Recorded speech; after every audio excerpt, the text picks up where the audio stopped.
me one more time, guys. I just lost 13 pounds. I'm working on it. Trying to get my life together. Yeah. I hired a trainer. I hate her. I think that means it's working, right? I think I'm supposed to hate her. I'm trying to eat healthier. Every week, she makes me send her pictures of everything I eat, every meal and every snack. At the end of the week, yeah, she judges me. Yeah, and I thought I was doing really good, and then at the end of last week, she was like, okay, you're like 80% there, but you really gotta cut back on the baby carrot intake. Aaron, you're eating too many carrots. Carrots have too much sugar. Yeah, I was like, oh, that's why I'm fat. It's the carrots. It's too many carrots. Yeah, it's the carrots. Yeah. I don't even like carrots. I was just eating them because I thought they were healthy. I don't even want carrots, man. It's hard to eat healthy, though. It's expensive to eat well, right? Plus, I travel a lot for work, so like I'll buy a bunch of green stuff, think I'm doing good, then I go out of town for a week. And I come back, half the fridge is spoiled. You know, that never happened when I did my grocery shopping at Rite Aid. I'm just saying.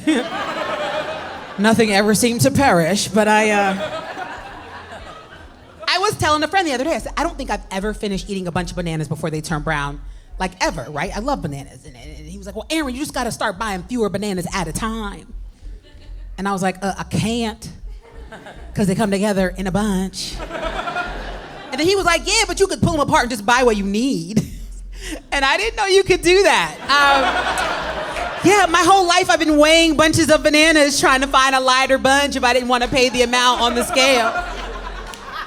I didn't know I could manually adjust the banana bunch poundage. I didn't know. I've wanted to. I've been in the grocery store before, like, I really only need 3 bananas. But I know they got cameras in here.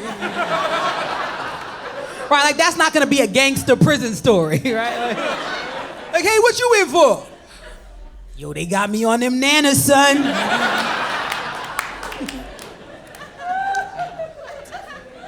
But I've been traveling a lot. I just flew out to the West Coast. Yeah, direct from Newark, right? So that was cool, but I had the worst seat on a plane, middle seat, last row, right? Yeah, I was not happy. The lady who had the aisle seat, when she sat down, she could see that I was not happy, and she was a white lady, which is important to the story, because what she said to me was, I know, looks like we're in the back of the bus, huh? And I was like, what, white lady? This just got fun, and in her defense, I'll say, she immediately went red. Like, she was not thinking about what she said. She had a brain fart, came out of her mouth. You know what I mean? She wasn't trying to offend me. I wasn't offended, but I'm not a good person, so I did let her sit in it. I let her sit in it for a little bit. You know what I mean? Like, I made her give me her pretzels as reparations, but she apologized for like a full 3 minutes afterwards. I was like, ma'am, it's okay. Like, I can be a jerk, but I'm not in that way where I'm like super reactionary to buzzwords. Like, I can still discern intent, which is a thing I feel like we're losing in this country. Like, just because somebody that's not a part of your group says something about your group, it doesn't make it racist. It's not racism. Right? Thank you. Like, if I said white folks, you can't bring your dogs everywhere you go. That's not racist. It's not. It's just the start of a necessary dialogue. That's all it is. Maybe your dog didn't even want to be at Target. You didn't ask it, did you?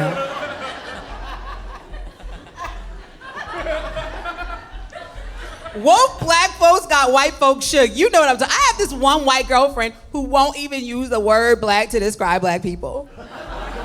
Like, she thinks it's offensive. We were in a Starbucks and she was like, oh my God, Aaron, I think that guy over there is checking you out. And I was like, girl, which one? And she was like, the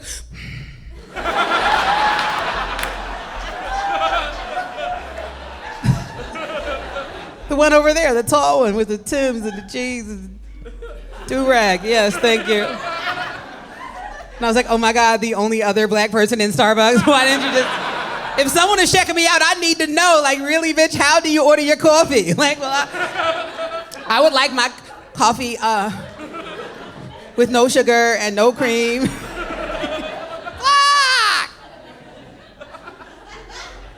Just say it, guys, just say it.